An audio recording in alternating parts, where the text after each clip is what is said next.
उन्होंने मुझे कैसे निकाला, मुझे एक मतलब ज़िंदा लाश की तरह उन्होंने गाड़ी में रखा। डॉक्टर्स उनको बोल रहे हैं कि अभी कभी चल नहीं पाएगी। क्या मैं फिर से चलूँगी? मैं क्यों नहीं उठ पा रही हूँ? इसको आप क्यों परमिशन देते हो जाने की? इसका तो बेहतर था तभी मरना जब ये ऊपर से गिरी थी। पुलिस आ गई हमारे घर में, आर्मी आए, उन्होंने बोला कि इशरत कौन है यहाँ पे? मैं थोड़ा डर गई। आज उनको बोलते हैं कि एक इशरत का इंटरनेशनल प्लेयर का घर कहाँ पे है?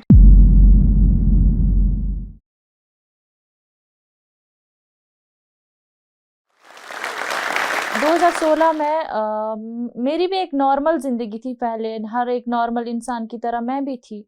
लेकिन एक दिन ऐसा था, मुझे नहीं पता था वो दिन क्या था उस टाइम मेरे लिए, वो टाइम क्या था मेरे लिए उस टाइम। जबकि मैंने अच्छे से 2016 की बात कर रही हूँ मैं, 24 अगस्त को दिन के 1 बजे थी। मैंने अच्छे से खाना भी खाया, फैमिली के साथ थी और अचानक से मैं ऊपर चली गई और मेरा पता नहीं ध्यान कहाँ पे था और मेरा पैर फिसल गया और जब मैं नीचे गिरी मैं एक हमारे वहाँ पे नेबर है उनकी ज़मीन में गिर गई। तो जब मैं नीचे गिरी और मैंने एक ही बार चिल्लाया, अपनी बड़ी बहन का नाम, दीदी को बुलाया। तो उसके साथ मुझे पता नहीं फिर मुझे किसने उठाया वहाँ पे। बस इतना याद है एक बार मुझे उठाया गया था, कुछ लड़कों ने उठाया वहाँ से मुझे और उन्होंने मुझे खड़ा मतलब करने की कोशिश की कि ये खड़ी हो जाएगी, इसको कुछ नहीं हुआ है। लेकिन मैं फिर से ऐसे छोटे बच्चे की तरह वापस से घुटनों के बल नीचे गिर गई। तो फिर मैं बेहोश हो गई। जब वहाँ से फिर मैं ये स्टोरी अपनी बहनों से सुनती हूँ, अपने पापा से सुनती हूँ कि वहाँ से उठा के फिर मुझे हॉस्पिटल लेके गए डिस्ट्रिक्ट बारामूला में और वहाँ से उन्होंने मुझे रेफ़र किया श्रीनगर बोन एंड जॉइंट्स में और वहाँ पे 3 दिन के बाद जब मेरी सर्जरी हुई, तब तक मुझे नहीं पता था कि मुझे क्या हुआ है। मुझे लगा ऐसे नॉर्मल कुछ चोट आई है तो मैं घर जाऊँगी अब। जब श्रीनगर में पहुँची तो मुझे होश आया। मुझे मतलब पेन मतलब ऐसे नीचे बॉडी की तरह मुझे इतना ज़्यादा पेन, मुझे वो पता नहीं था कि मतलब मुझे क्या हुआ था। और जब डॉक्टर से हम लोग बात कर रहे हैं, मुझे उन्होंने पूरा वहाँ से यहाँ से बेल्ट लगाया, बाँधा मुझे मतलब पूरा यहाँ नीचे तक और फिर 3 दिन बाद जब मेरी सर्जरी थी, मुझे नहीं पता था कि मेरी सर्जरी थी। मुझे ना तो अपने पापा ने बोला, ना मेरी बहन ने बोला, जो भी मेरे साथ हॉस्पिटल आए थे, उन्होंने नहीं बोला मुझे कि आपकी सर्जरी है। और जब मैं ऊपर चली गई मुझे वहाँ पे उन्होंने बोला ऑपरेशन थिएटर के बाहर कि आपने अगर कुछ लगाया है इयररिंग्स वगैरह तो वो बाहर आप निकाल दो। तब तक भी मुझे पता नहीं चला और जब मैं अंदर चली गई ऑपरेशन थिएटर के अंदर मुझे लेके गए ऐसे मैंने अब मुझे एक नज़र ऐसे पड़ी अपने पापा पे तो वो रो रहे थे, मेरे पापा और मेरे जीजू रो रहे थे बाहर। मैं वही टेंशन लेके अंदर चली गई और मैंने सोचा वो क्यों रो रहे थे? मुझे क्या हुआ था? खुद के दिमाग में ये मतलब एक सवाल उठ रहा था कि मुझे हुआ क्या है?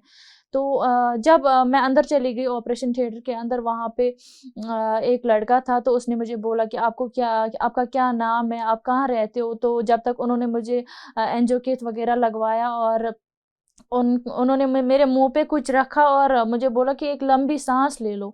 तो मुझे नहीं पता था तब तक वो क्या है, क्या नहीं है। तो जब मैंने एक लंबी साँस ली फिर जब मैं आँख खोलती हूँ दिन के 1 बजे मुझे यहाँ से ऑपरेशन थिएटर में अंदर लेके गए और रात के 7-8 बजे वहाँ से मुझे जब बाहर निकाला, मैं मतलब मुझे जब ऑपरेशन थिएटर से बाहर निकाला तो मुझे डॉक्टर पूछ रहे हैं, "पहचानो ये कौन है? ये आपके पापा है या नहीं?" मैं ऐसे सिर हिला के उनको बोल रही हूँ, "हाँ, ये मेरे पापा हैं।" तो फिर जब मुझे रिकवरी वार्ड में लेके गए तो मेरी जैसे कमर मतलब ऐसे काटी है उन्होंने बीच में, ऐसे मुझे फ़ील हो रहा था। तो मैं अपनी बहन को पूछ रही थी कि मुझे क्या हुआ है? जब मैं खुद हाथ पीछे लेके जाती थी कि मुझे क्या बैक में उन्होंने लगाया है टेप जैसा, मुझे ऐसे लग रहा है। तो उसने बोला फिर मेरी बहन ने कि आपकी ऐसी सर्जरी हुई है, ऐसे पिन्स वग़ैरह अंदर डाले हैं। तो मुझे जैसे शॉक लगा कि इतना मुझे क्या हुआ है और मेरा पेन भी 3 दिन कंटिन्यू रहा पैरों में, मेरा पेन कंट्रोल नहीं हो रहा था। तो हर एक 10 मिनट के बाद मुझे पेन किलर देते थे और उसके बाद जब डॉक्टर्स ने मुझे मुझे कुछ नहीं बोला, मेरे पेरेंट्स को, मेरी फैमिली को सब कुछ बताया था। तो 3 दिन बाद जब सर्जरी हुई, सर्जरी के बाद जब डिस्चार्ज मिला, तो जब हम घर गए और हॉस्पिटल से जब मुझे निकाला गया, और उन्होंने मुझे कैसे निकाला, मुझे एक मतलब ज़िंदा लाश की तरह उन्होंने गाड़ी में रखा। मुझे बैठना भी मतलब वो कर नहीं पा रही थी मैं, कि ऐसे नॉर्मल इंसान की तरह मैं बैठूँ कहीं पे गाड़ी में या किसी बेड पे। तो जब घर पहुँची मैं, हमारे घर में मतलब मैं बात नहीं कर पा रही थी तब, मैं बस सिर्फ़ देख पा रही थी। और जब घर पहुँची गेट के पास और इतने सारे लोगों को मैंने देखा, जैसे कि वो एक मुर्दे इंसान को मतलब दफ़नाने के लिए लेके जा रहे हैं, ऐसे मुझे वहाँ पे लोग दिखाई दे रहे थे। और जब मुझे गाड़ी से नीचे उतारा उन्होंने, एक वो ब्लैंकेट में मुझे ओढ़ के ऐसे उन्होंने 5-6 लोगों ने ओढ़ा, और ब्लैंकेट से ऐसे उठा के 4-5 लोगों ने उठाया कंधे पे, और जब मुझे अंदर घर के अंदर लेके गए, और जब मैं लोगों को देखती हूँ, मतलब इतने सारे लोग यहाँ पे कैसे, मतलब इतना क्या हुआ है बड़ा मुझे जो इतने सारे लोग देखने आ रहे हैं। तो और जब मैं अपनी दीदी को बोलती हूँ कि अपने बड़े बेटे को लेके आओ, वो छोटा है, 8 साल का बेटा है उनका। तो जब मैं उसकी तरफ देखती हूँ, तो वो आने से मना कर रहा है, मेरे पास आ ही नहीं रहा है, तो रो रहा था, रोए जा रहा था। मैं फिर उसे आके मतलब ऐसे समझाती हूँ इशारों से कि मुझे कुछ नहीं हुआ है, मैं ठीक हो जाऊँगी। तो ऐसे ही मतलब वो फिर मैं घर में ही पड़ी रहती थी, मतलब एक ज़िंदा लाश की तरह। फिर जब मैं अकेले कमरे में होती थी, फिर मुझे वो याद आता था, क्या मैं फिर से चलूँगी? मैं क्यों नहीं उठ पा रही हूँ? ऐसे सब लोग जैसे खाना खाते हैं, तो मैं वैसे खाना क्यों नहीं खा पाती हूँ? और मैं जब खाना खाती थी, मुझे मन होता था कि मैं अपने हाथों से खाना खाऊँ। मुझे घर वाले खिलाते थे ऐसे स्पून से खाना। मैं फिर ऐसे बेड पे लेटी रहती थी, और मैं अपनी अपनी छाती पे ये खाने का प्लेट जो है रखती थी, फिर चम्मच से खाती थी। तब मुझे लगता था नहीं, मैंने कुछ खाया है। और खाने के बाद जब मुझे हज़म नहीं होता था, मुझे वापस उल्टियाँ हो रही थी। और फिर मेरी पूरी फैमिली मतलब मेरी वजह से परेशान होती थी कि जब एक बार मैंने सुना कि मेरे पापा किसी को बोलते हैं कि अब मतलब ये ऐसे नहीं चलेगी, और जब स्टिच उठवाने के लिए, रिमूव करने के लिए हम हॉस्पिटल गए, वहाँ पे मैंने सुना कि डॉक्टर्स उनको बोल रहे हैं कि अब ये कभी चल नहीं पाएगी, और अगर मतलब इसमें ज़्यादा चांसेस नहीं है, और हम गारंटी भी नहीं दे सकते हैं कि ये चलेगी या नहीं चलेगी। और फिर जब मैंने लेकिन पापा को नहीं बोला कि मैंने सुना, मैं घर आई एक नॉर्मल इंसान की तरह, उन्होंने रोज़ जैसे लेके जाते थे डॉक्टर के पास, तो वापस आई। उन्होंने जब मुझे बेड पे रखा, तो मैं मतलब ऐसे रोने लगी ज़ोर से, मतलब चिल्लाने लगी कि वो सारी फैमिली आई, सोचने लगे इसको क्या हुआ अचानक से। फिर मैं अपने पापा को जब बोलती हूँ कि मैंने ऐसे-ऐसे सुना कि मैं कभी चल नहीं पाऊँगी, मेरे साथ क्या हुआ? फिर मेरा कोई भाई नहीं है, और मैं एक लड़के का काम भी करती थी अपने पापा का। एक्सीडेंट के बाद जब मैंने देखा कि मेरे पापा को मतलब खुद सब वो काम करना पड़ता था, मुझे वो मतलब बहुत ही ज़्यादा मुश्किल होता था। और जब भी डॉक्टर के पास लेके जाते थे, ऐसे निकालते थे, फिर लोग आते थे, इसको क्या हुआ, ये बेचारी-सी है। मतलब एक वो लोग मतलब एक ताना जैसे देते थे। मुझे वो मतलब बहुत ही ज़्यादा पिंच हो रहा था कि लोग ऐसे क्यों बोलते हैं ऐसे मेरे बारे में, मैंने थोड़ी ना जानबूझ के किया ये सब। मैं नींद की गोलियाँ खाती थी, और फिर 3 दिन बाद, 2 दिन बाद में उठती थी, खुद को बेहोश रखती थी। बहुत ही ज़्यादा मतलब फैमिली को परेशान करती थी कि मेरे साथ क्या हुआ है। फिर जब मुझे अकेले कभी 10 मिनट के लिए, 15 मिनट के लिए छोड़ते थे, तो मुझे दिमाग में वो फिर से वो आता था कि वो ख़्याल, मैं कल तो चल रही थी, अभी क्या हुआ मेरे साथ? अभी क्या मैं अब बाद में ठीक हो जाऊँगी, कुछ टाइम बाद ठीक हो जाऊँगी, मैं चलूँगी। मुझे वो मतलब एक वो बोलते हैं ना, दुःख एक दिल में था तब, कि मैं चलूँगी या नहीं। तो धीरे-धीरे फिर जब मेरी फैमिली भी परेशान रहती थी, और फिर मैंने सोचा कि मैं कुछ करूँगी ताकि मेरी फैमिली को मुझ पे प्राउड फ़ील हो, और ये भी मेरी वज़ह से परेशान ना हो कि देखो अब लड़की के साथ एक्सीडेंट हुआ, और हमारे वहाँ लोग मुझे बोलते थे कि देखो इसके साथ क्या हुआ। मैं खुद सोचती थी कि मैं कुछ ऐसा करूँगी ताकि इस मोहल्ले वाले भी और हमारे डिस्ट्रिक्ट बारामूला के लोग भी मुझ पे प्राउड फ़ील करें, नहीं कोई भी व्हीलचेयर पे भी कुछ कर सकता है। और मेरी बहन नर्सिंग करती है डिस्ट्रिक्ट बारामूला में, और उसने मुझे एक बार फ़ोन किया कि ऐसे बारामूला में एक कैंप हो रहा है वॉलंटरी मेडिकेयर सोसाइटी का, आप वहाँ कैंप में जाओ। और जब उस कैंप के बारे में सुना, जब मैं दूसरे दिन एक उस कैंप में चली गई, मैंने वहाँ पे डॉक्टर्स मिले मुझे, वीएमएस का स्टाफ मिला मुझे, और पहले मैं मिली डॉक्टर बशीर सर से, और उन्होंने मुझे बोला, वहीं पे उन्होंने कार्ड पे लिखा कि इसको रेफ़र करना है श्रीनगर, ये चलेगी। ये मतलब इससे अगर इसको आज गोद में उठा के लेके आते हैं, तब ये फिर खुद सीखेगी व्हीलचेयर कैसे यूज़ करना है, आगे मुझे क्या करना है। तो उन्होंने मुझे एक रास्ता दिखाया वहाँ पे। दूसरे दिन जब मैं घर आई, तो मेरे दिमाग से जैसे थोड़ा बोझ कम हुआ कि नहीं, किसी ने मुझे उम्मीद दी है कुछ, कि मैं दूसरे दिन मैं सुबह-सुबह उठ के आई श्रीनगर। तो श्रीनगर में जब वीएमएस के स्टाफ ने मुझे मतलब मेरी स्टोरी पूरी पहले सुनी, और फिर उन्होंने बोला कि आपका ट्रीटमेंट स्टार्ट करेंगे, और पूरे 1 साल तक वहाँ पे मेरा ट्रीटमेंट चला, और वहाँ पे मुझे उन्होंने सिखाया कि व्हीलचेयर से बेड पे कैसे शिफ्ट करना है, वॉशरूम हमें कैसे व्हीलचेयर पे जाना है, कैसे व्हीलचेयर को चलाना है। क्योंकि मैं खुद पहले डरती थी व्हीलचेयर पे, मतलब व्हीलचेयर को हाथ लगाने से मैं खुद डरती थी पहले। तो फिर जब वीएमएस पहुँची, वहाँ चेकअप किया, 1 साल रही, 1 साल तक फिज़ियोथेरेपी की। तो एक दिन मैं बाहर बैठी हूँ, मैं अपनी मतलब पुरानी लाइफ़ के बारे में सोच रही थी। कुछ लड़के आए व्हीलचेयर पे, 5-6 लड़के, मुझे उन पे नज़र पड़ी। मैंने उनको बोला, मैंने उनमें से एक लड़के को फिर उसका नंबर लाया, उसे फ़ोन किया। मैंने बोला कि क्या हम लोग ऐसे मतलब व्हीलचेयर बास्केटबॉल खेल सकते हैं लड़कियाँ? तो उन्होंने बोला, हाँ, आप लोग तो खेल सकते हो, ऐसे बाहर के भी बहुत सारे हैं, कश्मीर के बगैर बाहर की टीम्स है, जम्मू कश्मीर की टीम नहीं थी तब। और फिर जब उन्होंने बोला एक कैंप हो रहा है wheelchair basketball federation of India का, तो हम आपको उस दिन फ़ोन करेंगे, लेकिन उस कैंप में ज़रूर आना। फिर कुछ टाइम बाद उन्होंने मुझे जब मैं वीएमएस से वॉलंटरी मेडिकेयर सोसाइटी से डिस्चार्ज होके घर चली गई और डिप्रेशन से बाहर आई, फिर उन्होंने मुझे फ़ोन किया कि ऐसे कैंप हो रहा है, तो आप कल उस कैंप में आ जाना, उसमें बाहर के कोच आए हैं। और बाहर के कोच जब आए, और वहाँ पे जब मैं उस कैंप में पहुँची, और मैंने तब 2 साल बाद शूज़ पहना था, क्योंकि मैंने तब तक शूज़ कभी नहीं पहना था एक्सीडेंट के बाद। फिर जब वो कैंप मैंने अटेंड किया, और मुझे नहीं पता था कि मैं कभी स्टेट लेवल पे, डिस्ट्रिक्ट लेवल पे खेल सकती थी। और वहाँ पे जब मैंने खेला, और खेलने के बाद जब कोच ने अनाउंसमेंट किया कि किसका नेशनल लेवल पे सिलेक्शन हुआ है, और उसमें मेरा नाम भी था, तो मुझे भरोसा नहीं हो रहा था। मैंने सोचा, मैं तो ऐसे ही देखने आई थी कि ये व्हीलचेयर बास्केटबॉल होता क्या है? और जब वो खेलने के बाद नेशनल लेवल पे सिलेक्शन हुआ, तो मैं तमिलनाडु चली गई, और कश्मीर से मैं 10 लड़कों के साथ अकेली लड़की चली गई। और पहले तो डर लग रहा था कि मतलब लड़की हूँ मैं, लड़कों के साथ जाऊँगी और कश्मीर से बिलॉन्ग करती हूँ, लोग क्या कहेंगे मेरे बारे में? और जब मैं घर से निकलती थी प्रैक्टिस के लिए, जब हमें बताया कि नेशनल्स के लिए जाना है, आप लोगों को प्रैक्टिस करनी है, बास्केटबॉल कोर्ट नहीं था हमारे डिस्ट्रिक्ट बारामूला में।